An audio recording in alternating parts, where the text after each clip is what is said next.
দর্শক দেখছেন কি খবর, সকাল সন্ধ্যার বার্তা কক্ষ থেকে সঙ্গে আছি সিরাজুম মনিরা।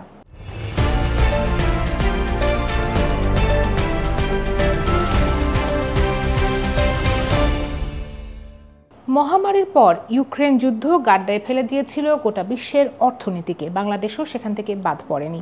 এরপর থেকে উঠে দাঁড়াতে হিমশিম খাচ্ছে সরকার। দিন যত যাচ্ছে অর্থনীতির প্রধান সূচকগুলো যাচ্ছে নিচের দিকে। সেগুলো এমন পর্যায়ে পৌঁছেছে যে আওয়ামী লীগ সরকারের গত 15 বছরে এত খারাপ সময় আর দেখা যায়নি। সংকট থেকে উদ্ধার পেতে নানা সিদ্ধান্ত নিচ্ছে সরকার, দেখা যাচ্ছে সেগুলো উল্টো বুমেরাং হয়েই ফিরে আসছে।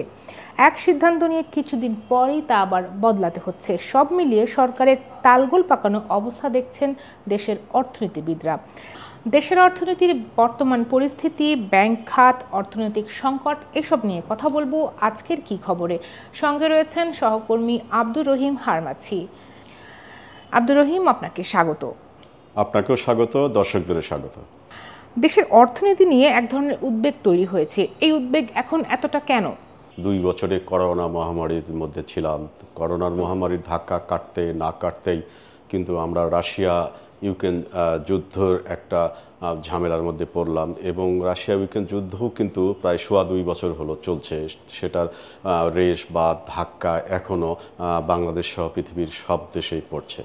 এখন এই দুটো ধাক্কার কারণে আমরা এই দুটো ধাক্কা সামলানোর জন্য যে ধরনের পদক্ষেপ বা নীতি পদক্ষেপ নেওয়ার কথা ছিল সেইগুলো আমরা নিয়েছিলাম, কিন্তু সেই পদক্ষেপগুলো সঠিকভাবে নিয়েছিলাম কি না বা সেই সিদ্ধান্তগুলো নীতিগুলো নেওয়ার ক্ষেত্রে কোনো ভুল ছিল কি না, সেই আলোচনার পরিপ্রেক্ষিতে এখন এই বিষয়গুলো যদি আমরা বিশ্লেষণ করি তাহলে দেখা যায় যে বিভিন্ন সিদ্ধান্ত নেওয়ার ক্ষেত্রে কেন্দ্রীয় ব্যাংক বলি বা সরকারের বলি ভুল কিছু সিদ্ধান্ত ছিল, তার মাশুলি এখন দিতে হচ্ছে সার্বিক অর্থনৈতিক পরিস্থিতিতে। এখানে বলে রাখা প্রয়োজন যে হ্যাঁ, সরকার যে চেষ্টা করছে না তা না, কিন্তু সরকারের সেই চেষ্টাগুলো আমরা ইতিবাচকভাবে বাস্তবায়ন হতে দেখছি না। সেই কারণে দিন যত যাচ্ছে আমাদের অর্থনীতিতে উদ্বেগ ততই বাড়ছে। 6 জুন 2024-25 অর্থ বছরের বাজেট দেবে সরকার। সেই বাজেট কীরকম হবে, সেই বাজেট এই সংকট কাটাতে কী ধরনের পদক্ষেপ নেওয়া হবে তার উপরেই নির্ভর করবে আসলে আমরা সংকট কাটাতে পারবো বা এই উদ্বেগ যেটা আছে সেই উদ্বেগ আমরা উত্তরণের দিকে যেতে পারবো কি না।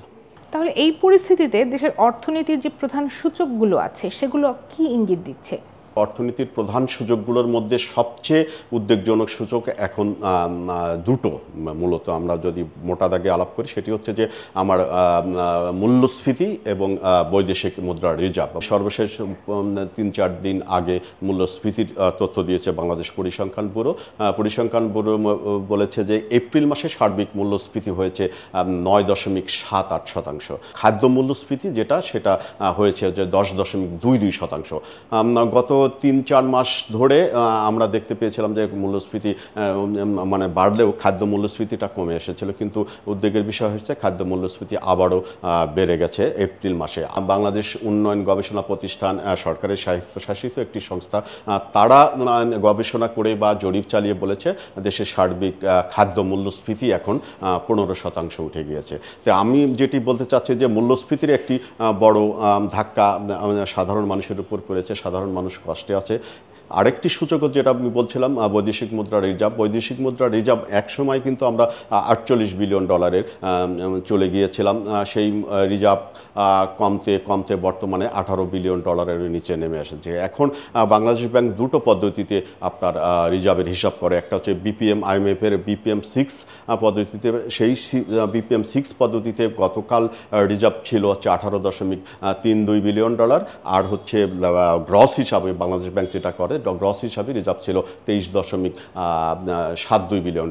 আরেকটি IMF যেটা নিট বা প্রকৃত রিজার্ভ যেটা একটা হিসাব করে, সেই হিসাবে রিজার্ভ কিন্তু আপনার $14 বিলিয়ন নিচে নেমে এসেছে। রিজার্ভটা যদি আরও কমে যায় তাহলে কিন্তু আমাদের উদ্বেগটা আরও বাড়বে। আমি এখন আপনার কাছে ব্যাংক খাতের অবস্থা সম্পর্কে জানতে চাইব। আপনি একটা ভালো প্রশ্ন করেছেন যে আমাদের সবচেয়ে খারাপ অবস্থা হচ্ছে ব্যাংক খাতে একদম বিশৃঙ্খল অবস্থা বিরাজ করছে। আমরা আলোচনা যদি করি তো এই খোলামেলা আলোচনা করলে বলাই প্রয়োজন, সেটি হচ্ছে যে আমাদের ব্যাংকিং খাতের খেলাপি ঋণের পরিমাণ বাংলাদেশ ব্যাংকের হিসাবে প্রায় 1.5 লাখ কোটি টাকা। আর যদি আমি অবলম্বনকৃত খেলাপি ঋণ বা রাইট অফ খেলাপি ঋণ বা তফসিল বা আদালতে আটকে আছে যে সমস্ত মামলাগুলো, সেইগুলোর খেলাপি ঋণ যদি আমরা সব যোগ করি তাহলে এইটা মোট খেলাপি ঋণের প্রকৃত খেলাপি ঋণের অঙ্ক গিয়ে দাঁড়ায় প্রায় 4 লাখ কোটি টাকার মতো। তো বাংলাদেশের মতো অর্থনীতির দেশে যেখানে বাজেট হচ্ছে আপনার 7.5 লাখ কোটি টাকা, সেইখানে যদি 4 লাখ কোটি টাকার খেলাপি ঋণ হয় তাহলে সেই দেশের অর্থনীতি আসলে সুন্দর সুশৃঙ্খলভাবে পরিচালিত হওয়ার কোনো সম্ভাবনা নেই। এই ব্যাংকিং খাতের শৃঙ্খলা ফিরিয়ে আনার জন্য, খেলাপি ঋণ কমানোর জন্য কঠোর কোনো ব্যবস্থা যদি না নেওয়া হয় তাহলে কিন্তু ব্যাংকিং খাতের অবস্থা আরও খারাপ হবে। একটা কথা বলাই প্রয়োজন যে বাংলাদেশের বাস্তবতায় সবচেয়ে বড় সমস্যাটা দেখা দিয়েছে সেটা হচ্ছে যে একটি বড় গ্রুপের হাতে 7-8টি ব্যাংক চলে গিয়েছে। এটা বাংলাদেশের কখনো হয়নি, পৃথিবীর কোনো দেশেই নেই যে একটি গ্রুপের হাতে 6-7টি ব্যাংক থাকবে, তারা পরিচালনা করবে। এইখানে যদি সরকার কঠোর পদক্ষেপ না নেয় তাহলে কিন্তু ব্যাংকিং খাতের আরও খারাপ অবস্থা হবে। আমরা দেখেছি যে সরকার সিদ্ধান্ত নিয়ে এক ধরনের দোলাচলের মধ্যে আছে, এটা সংকটে কি প্রভাব ফেলছে? আমি প্রথমে একটু বলেছিলাম যে সরকারের বা কেন্দ্রীয় ব্যাংকের সিদ্ধান্ত নেওয়ার ক্ষেত্রে কিছু ভুল সিদ্ধান্ত ছিল। বিশেষ করে আমি ব্যাংক ঋণের সুদের হারের কথা বললাম, ডলারের বাজারে নির্ধারণের ক্ষেত্রেও কিছু কিছু ভুল সিদ্ধান্ত ছিল, ব্যাংক ঋণের সুদের হারের নির্ধারণের ক্ষেত্রেও কিছু কিছু ভুল সিদ্ধান্ত ছিল। সেইগুলো থেকে শিক্ষা নিয়ে যদি সরকার এখন একটি কঠোর পদক্ষেপ নেয় তাহলে, যেটা বাজেটের মাধ্যমে যদি সেই সিদ্ধান্তগুলো, কঠিন সিদ্ধান্তগুলো নেয়, তাহলে হয়তো ব্যাংকিং খাতে ওভারঅল আমাদের অর্থনীতিতে যে উদ্বেগ আছে, সংকট আছে, সেটা হয়তো কাটিয়ে ওঠা সম্ভব হবে। আপনাকে অনেক ধন্যবাদ। আপনাকেও ধন্যবাদ, দর্শকদেরও আবারও ধন্যবাদ। পাঠক, এছাড়াও সকাল সন্ধ্যায় আজ প্রকাশ হয়েছে দেশ বিদেশের নানা খবরের বিশ্লেষণ আদ্যোপান্ত। সেসব পড়তে আপনাকে চোখ রাখতে হবে www.সকালসন্ধ্যা.com এই ঠিকানায়। এছাড়া সামাজিক যোগাযোগ মাধ্যম ইউটিউব, ফেসবুক এবং এক্স হ্যান্ডেলে আমরা প্রকাশ করছি বিভিন্ন ধরনের ডিজিটাল কন্টেন্ট। দেখতে হবে সেগুলো। থাকুন সকাল সন্ধ্যার সঙ্গে।